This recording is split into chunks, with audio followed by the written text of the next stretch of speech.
Hi, Canada again, and this is dust storms, which I know is weird, but quite frankly, what I'm seeing is this a weird dust storm that's coming in, really furious dust storms. But these ones are going all over the world. They're not the norm of the intensity. It's actually elevated, and they're coming in. It's as if the weather is dry. It's in the summer, late June, July. So it's really more July, the tip of July to into the August. They're the susceptible months. You might get as much as 3 small dust storms in that area here.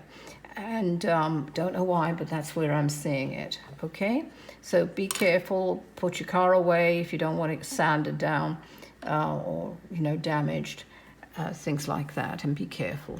And wear a mask or a handkerchief over your face. Thank you.